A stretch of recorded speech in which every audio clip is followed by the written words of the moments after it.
আমার নাম রিয়া। বিয়ের পর থেকে আমার জীবনটা যেন একটা অসম্পূর্ণ গল্পের মতো। ৭ বছর হয়ে গেল, কিন্তু আমাদের ঘরে এখনও সেই ছোট্ট পায়ের ছাপ পড়েনি। প্রতিদিন সকালে উঠে আয়নায় নিজেকে দেখি আর ভাবি, কোথায় গেল সেই স্বপ্নগুলো।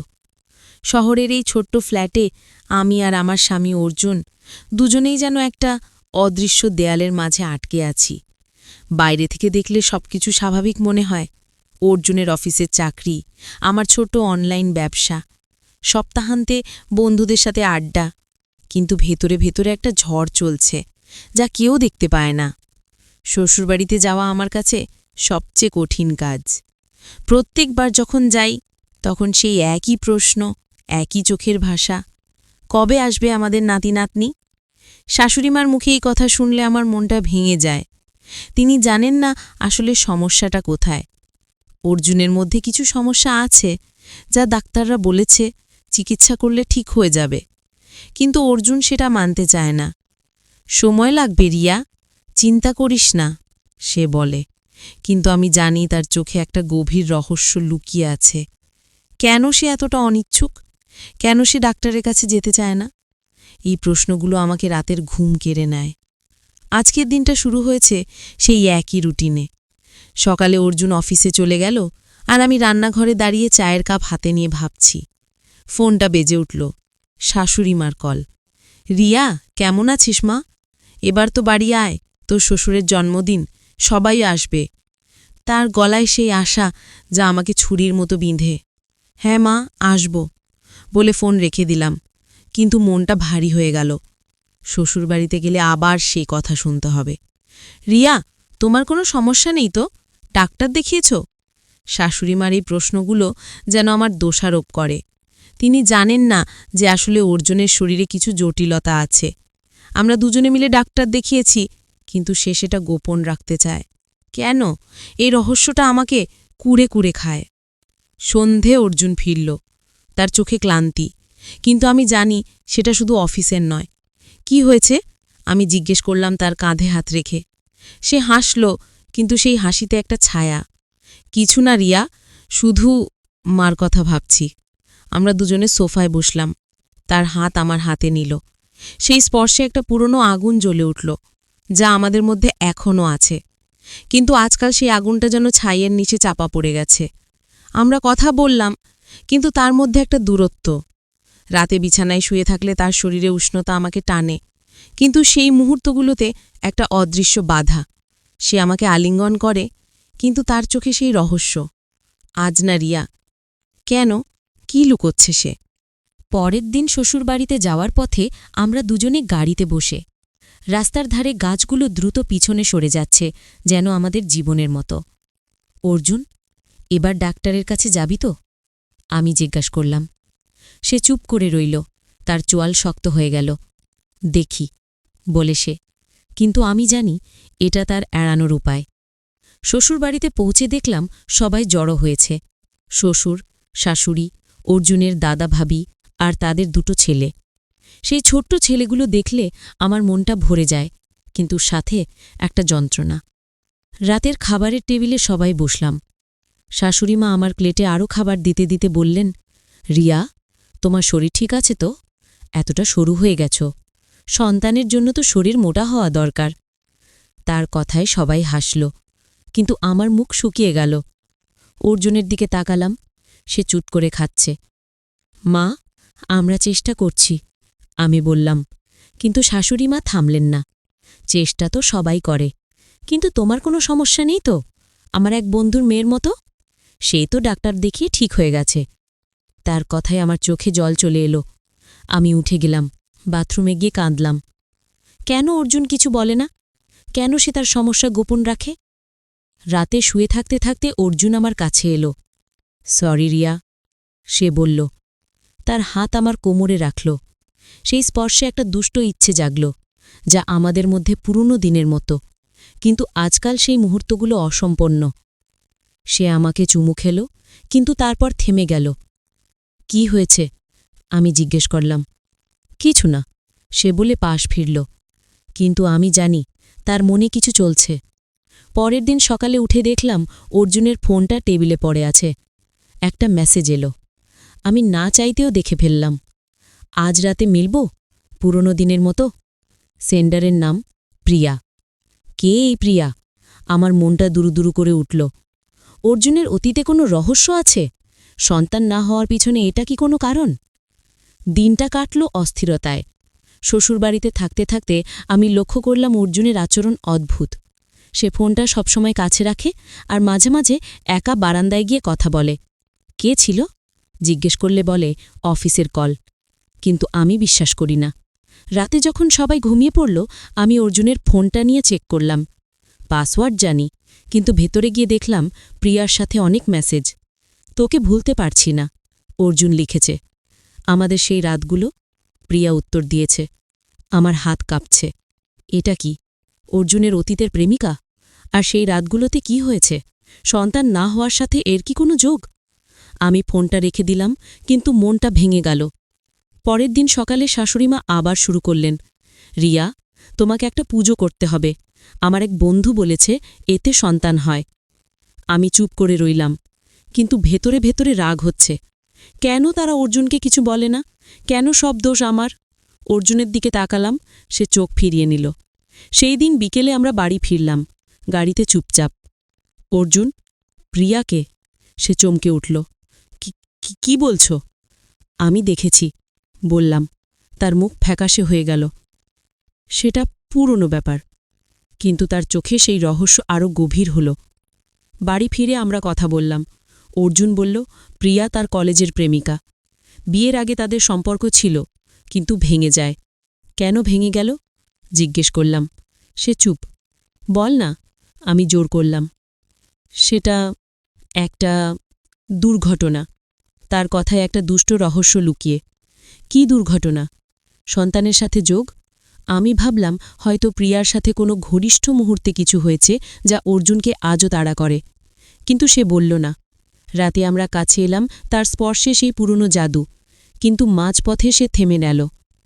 আমি পারছি না রিয়া। কেন? এই রহস্যটা আমাকে পাগল করে দিচ্ছে। পরের কয়েকদিন কাটল অস্থিরতায়। আমি গোপনে প্রিয়ার প্রোফাইল খুঁজলাম। সে একটা অন্য শহরে থাকে, বিবাহিত, কিন্তু তাদের মেসেজে সেই দুষ্ট ইঙ্গিত, পুরনো স্মৃতি, যা আমাকে ঈর্ষান্বিত করে। একদিন অর্জুন অফিস থেকে ফিরে বলল আমাকে একটা ট্রিপে যেতে হবে। কোথায়? দিল্লি। কিন্তু আমি জানি প্রিয়া দিল্লিতে থাকে। এটা কি কাকতালীয়, নাকি রহস্যের আরেক স্তর?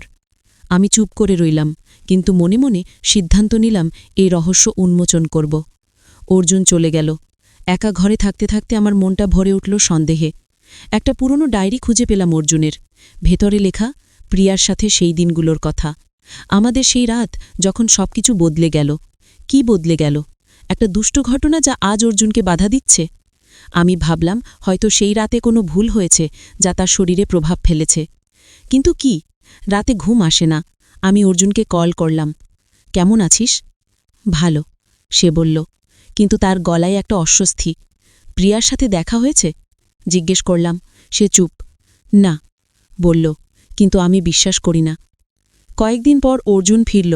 তার চোখে একটা নতুন ছায়া। কি হয়েছে জিজ্ঞেস করলাম। প্রিয়া, সে আমাকে বলেছে আমাদের অতীতের একটা রহস্য। তার কথায় আমার হৃদয় দুরুদুরু করে উঠল। কি রহস্য? সন্তান না হওয়ার পিছনে এটা কি চালিকাঠি? অর্জুন বলল আমাদের সেই সময় একটা ঘটনা ঘটেছিল যা আমি তোকে বলিনি। কিন্তু সে থামল। বল না, আমি জোর করলাম। না, এখন না। তার চোখে সেই রহস্য দুষ্ট যা আমাকে আরও কাছে টানে, কিন্তু দূরে সরায়। রাতে আমরা কাছে এলাম, তার স্পর্শে সেই ইঙ্গিত, পুরনো আগুন, কিন্তু অসম্পূর্ণ। কেন? এই প্রশ্নটা চ্যাপ্টারের শেষে ঝুলে রইল। অর্জুনের শেষ কথাটা ঘরের মধ্যে ভারী হয়ে ঝুলে রইল। আমাদের সেই সময় একটা ঘটনা ঘটেছিল যা আমি তোকে বলিনি। আমি বিছানায় বসে রইলাম। বাইরে বৃষ্টি পড়ছে ঝমঝম করে। ঘরের আলোটা কমিয়ে দিয়েছি, শুধু টেবিল ল্যাম্পের হলদে আলোটা আমাদের দুজনের মুখে পড়ছে। অর্জুন আমার পাশে বসল, তার হাতটা আমার হাতের ওপর রাখল, কিন্তু এবার সেই হাতটা কাঁপছে। বল, আমি ফিসফিস করে বললাম। আমি আর পারছি না এই অন্ধকারে থাকতে। সে অনেকক্ষণ চুপ করে রইল, তারপর ধীরে ধীরে শুরু করল। কলেজের শেষ বছর। প্রিয়া আর আমি আমরা খুব কাছাকাছি চলে গিয়েছিলাম। একদিন রাতে আমরা দুজনে একটা পার্টিতে গিয়েছিলাম, অনেক বেশি পান করেছিলাম। তারপর বাড়িতে গিয়েছিলাম। সেই রাতে আমরা দুজনে। সে থেমে গেল। আমি বুঝলাম সে কি বলতে চাইছে, কিন্তু আমি চুপ করে শুনতে লাগলাম। সেই রাতের পর প্রিয়া প্রেগন্যান্ট হয়ে পড়ে। অর্জুনের বলা ভেঙে গেল। আমার মাথা ঘুরে গেল। আমি কিছু বলতে পারলাম না। ও চাইছিল বিয়ে করতে, কিন্তু আমি ভয় পেয়ে গিয়েছিলাম। বাড়ির লোক জানলে কি হবে? ক্যারিয়ার শেষ হয়ে যাবে। আমি ওকে বলেছিলাম অপারেশন করিয়ে নিতে। প্রিয়া রাজি হয়নি। তারপর একদিন ও একা হাসপাতালে গিয়েছিল, কিন্তু কিছু ভুল হয়ে যায়। অপারেশনের সময়ে ওর অনেক রক্তক্ষরণ হয়। ডাক্তাররা ওকে বাঁচিয়েছিল, কিন্তু ও আর কখনো মা হতে পারবে না। আর আমার উপর দোষ দিয়েও চলে গিয়েছিল। আমি হতভম্ব হয়ে তাকিয়ে আছি। অর্জুনের চোখ দিয়ে জল পড়ছে। তারপর থেকে আমি নিজেকে ক্ষমা করতে পারিনি রিয়া। আমি ভেবেছিলাম আমি যদি আর কাউকে এই যন্ত্রণা না দিই, যদি আর কখনো কাউকে বাবা হবার সুযোগ না দিই, তাহলে হয়তো আমার পাপ কমবে। তাই আমি ডাক্তারের কাছে যাইনি, তাই আমি চিকিৎসা করাইনি। আমি নিজেকে শাস্তি দিয়েছি, তোকে না বলে, তোকে এই যন্ত্রণার মধ্যে ফেলে। আমার বুকটা ফেটে যাচ্ছিল। রাগ, দুঃখ, মায়া সব মিশে একটা ঝড় হয়ে গেল ভেতরে। আমি তার গালে হাত রাখলাম। তুই আমাকে কেন বলিস নে আগে? আমার গলা ধরে গেল। ভয় লাগত যে তুই আমাকে ছেড়ে চলে যাবি। আমি তাকে জড়িয়ে ধরলাম। আমাদের দুজনের চোখ দিয়েই জল পড়ছে। বৃষ্টির শব্দের মধ্যে আমরা কতক্ষণ কাঁদলাম জানি না। পরের দিন সকালে আমি অর্জুনের হাত ধরে বসলাম। এখন আর পালাবি না, আমরা দুজনে মিলে ডাক্তারের কাছে যাব। যদি ঠিক হওয়া যায় ঠিক হবে, না হয় আমরা অ্যাডপ্ট করব। কিন্তু আর একা একা শাস্তি নিবি না, আমিও তোর সঙ্গে আছি। অর্জুন আমার কপালে চুমু খেল। অনেকদিন পর তার চোখে একটা হালকা আলো দেখলাম। 1 মাস পর আমরা দুজনে মুম্বাইয়ের সবচেয়ে ভালো ফার্টিলিটি স্পেশালিস্টের কাছে গিয়েছিলাম। রিপোর্ট এসেছে, অর্জুনের সমস্যা আছে, কিন্তু চিকিৎসা করলে 70% সম্ভাবনা আছে। আমি তার হাত শক্ত করে ধরলাম। সে হাসল। সেই হাসিতে আর অপরাধ বোধ নেই, আছে শুধু আশা। একদিন রাতে আমরা দুজনে বারান্দায় দাঁড়িয়ে আছি। আকাশে পূর্ণিমা। অর্জুন আমাকে পেছন থেকে জড়িয়ে ধরল। তার ঠোঁট আমার কাঁধে, গলায়। আমি চোখ বন্ধ করলাম। অনেকদিন পর সেই স্পর্শে আর কোনো বাধা নেই। আমরা দুজনে ঘরে ঢুকলাম। আলো নিভিয়ে দিলাম। বৃষ্টি থেমে গেছে, শুধু আমাদের নিঃশ্বাসের শব্দ আর দুটো হৃদয়ের ধুকপুক। সেই রাতে আমরা দুজনে আমার নতুন করে এক হলাম। কোনো অপরাধ বোধ নেই, কোনো ভয় নেই, শুধু ভালোবাসা আর একটা নতুন স্বপ্ন।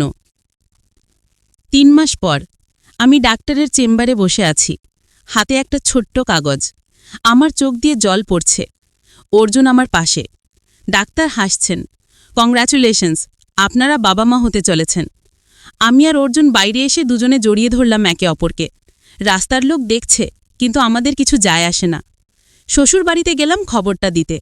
শাশুড়িমা প্রথমে অবাক, তারপর আমাকে জড়িয়ে ধরে কাঁদতে লাগলেন।